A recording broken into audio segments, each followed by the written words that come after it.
அடியேன் ராமானுஜதாசன். அனைவருக்கும் வணக்கம். இன்று சுதர்சன ஜெயந்தி. அதை பற்றி பார்ப்போமா? சக்கரத்தாழ்வாரின் பிறந்த தினம் ஆனி மாதம் சித்திரை நட்சத்திரம் அவரின் பிறந்த தினமாக கொண்டாடப்படுகிறது. நம் சனாதன தர்மத்தில் மட்டுமே கடவுள் வணக்கம் என்பது வாழ்வியலோடு ஒன்றிய ஓர் அங்கமாக பார்க்கப்படுகிறது. எப்படி நாம் தினமும் குளித்து சாப்பிட்டு தூங்குவது போல் இதை செய்ய எந்த கல்வி முறையும் தேவையில்லை. ஆம், அது நம்மோடு கூடவே வரும். உடலுடன் உண்டான ஓர் தொடர்பு அல்லது யுக யுகமாக பழகி வந்த ஓர் பழக்கம். சரீர வாசனைன்னு சொல்லுவா. அது மாதிரி எப்படி மேற்கூறிய மூன்றையும் யாரும் சொல்லாமல் செய்கிறோமோ, அதாவது குளிக்கிறது, சாப்பிட்றது, தூங்கிறது, இதெல்லாம் யாராவது நமக்கு சொல்லி கொடுக்குறாளா? இல்லையே, அதுவே தானே நமக்கு வருது. அதே போல் கடவுள் வணக்கங்கிறதும் நம்ம வாழ்வியலோடு இணைந்து கொள்ள ஒரு பழக்கம் வேணும் நமக்கு. அப்புறம் அது நம்ம ஒரு நல்ல மனிதனாக இந்த உலகத்திற்கு உதவி செய்ய தூண்டும். அதன் பயனால் நமக்கு நல்ல சிந்தனை, நற்பழக்க வழக்கம் ஏற்படும். யாருக்கும் உதவி செய்ய உடனே தூண்டும் நமக்கு.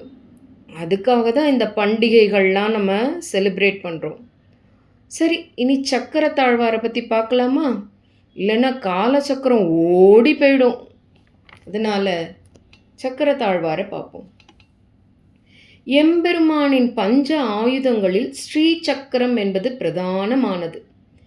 எம்பெருமான் எடுக்கும் அவதாரங்கள்லாம் அவர் எதை உபயோகித்தாலும் அதில் சக்கரத்தின் அம்சம் வந்துவிடும் அப்படின்னு சொல்கிறார். இப்போ பார்த்தீங்கன்னா வாமன அவதாரத்தில் சுக்கராச்சாரியார் பலி சக்கரவர்த்தி கிட்ட சொல்கிறார், தானம் கொடுக்கக்கூடாது, நீ வாமனனுக்கு தானம் கொடுக்கக்கூடாது அப்படின்னு தடுக்கிறார். ஆனால் பலி என்ன பண்ணான்? நான் தானம் கொடுத்தே ஆவேன் அப்படிங்கிறான். உடனே என்ன பண்ணுறான்? தானத்தை அப்போல்லாம் தானம் கொடுக்கறதுன்னா எப்படி கொடுப்பா அப்படின்னா, தண்ணீரை தார வார்த்து ததாஸ்து ததாஸ்து ததாஸ்து அப்படின்னு சொல்லி தண்ணீரை தார வார்த்தா எந்த ஒரு பொருளை அவள் தானம் பண்ணுறாளோ தானம் பண்ணதான் அர்த்தம். இந்த மகாபலி சக்கரவர்த்தி வாமனருக்கு தார வாக்கிறதுக்காக கமண்டூல் தீர்த்தத்தை இப்படி சொரியறான், அப்படி கொட்டும்போது சுக்கராச்சாரியார் ஒரு வண்டு மாதிரி ஆகி அந்த கமண்டலுவோட வாயில் போய் அடைச்சிக்கிறார். உடனே இப்படி பார்க்குறார் வாமனர். பார்த்தா வண்டு தெரியறது, இவர் தான் அதில் போயிருக்காருங்கிறது தெரியறதுனால சின்னதாக ஒரு புல்லை எடுத்து இப்படி குத்துறார். அது அவரோட கண்ணில் குத்தி அவர் வெளியில் வந்துடுறார். உடனே தானம் வாங்கிடுறார். இப்படி சக்கரத்தாழ்வார் எந்த ஒரு விஷயத்தை பெருமாள் எடுத்துக்கிறாரோ, எந்த ஒரு துரும்போ இதுவோ அதில் சக்கரத்தாழ்வார் வந்துடுவார். அது மாதிரி இதை தான் ஆழ்வாரும் பாடியிருக்கார். சுக்கிரன் கண்ணை துரும்பால் கிளறிய சக்கர கையனே அச்சோ அச்சோ அப்படின்னு ஆழ்வார் தன்னோட பாசுரத்தில் பாடியிருக்கார். ராமாவதாரத்துலேயும் அப்படி தான். காக்காசுரன், அவன் பேர் ஜெயந்தன்னு பேர், இந்திரனோட பையன். அவன் சீத்தையை தன்னை அழகால துன்பப்படுத்திகிட்டே இருந்தான், காக்காயாக இருந்துண்டு. அதனால் ரொம்ப கோபம் வந்தது ராமருக்கு. அவர் உடனே ஒரு சின்ன துரும்பு எடுத்து அது அவன் மேலே எறிகிறார். அது அவனை போய் 3 லோகத்துலேயும் போய் மண்டி இடுறான், என்னை காப்பாற்றுங்கன்னு. அவள் எல்லாரும், ஐயோ நாங்கள் அபச்சாரப்பட விரும்பலை, நீ போய் ராமர்கிட்டயே காலில் விழு அப்படின்னு. உடனே ராமரோட பாதங்களில் விழுந்து சரணடைகிறான். அதனால் ராமர் அவன் என்ன பண்ணுற, ஒரே ஒரு கண்ணை மட்டும் பிடுங்கிட்டு அவனை காப்பாற்றி விட்டுறார். சரணாகதின்னு விட்டுவாழ வதம் பண்ணக்கூடாது இல்லையா, அதுக்காக. அதே மாதிரி கஜேந்திரன் முதலையோட பிடியிலேருந்து ரொம்ப கதறி அழும்போது இந்த சக்கரத்தாழ்வார் தான் காப்பாற்றுறாரு. அதே மாதிரி நரசிம்ம அவதாரத்தில் நரசிம்மன அவதாரம் எடுத்தபோது ஹிரண்ய கசிபுவை வதம் பண்ணுறதுக்கு இரண்யன் என்ன சொல்கிறான், எந்த ஆயுதத்தாலையும் தன்னோட மரணம் கூடாதுங்கிறதுனால தன்னோட நகத்தால் அவனை கிழிக்கிறச்சு இந்த நகத்தில் போய் சக்கரத்தாழ்வார் அமர்ந்துக்கிறார்.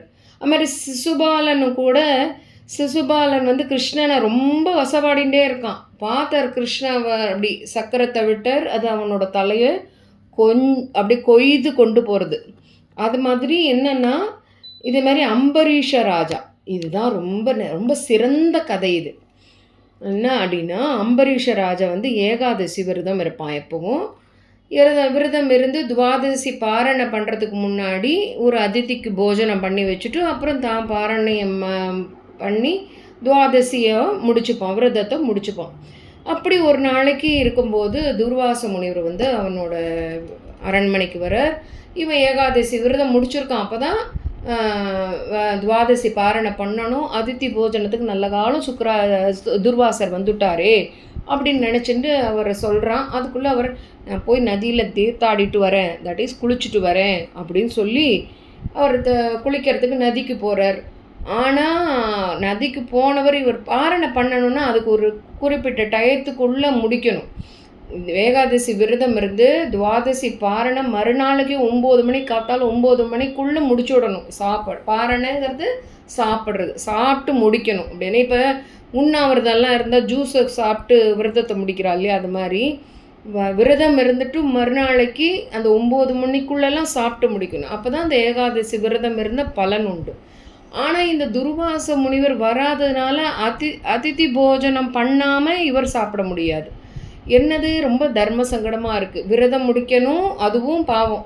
9 மணிக்கு முன்னாடி சாப்பிடலைன்னா அதுவும் பாவம். என்ன பண்ணுறதுன்னு தெரியாமல் துளசி தீர்த்தத்தை சாப்பிட்டு விடுறார்.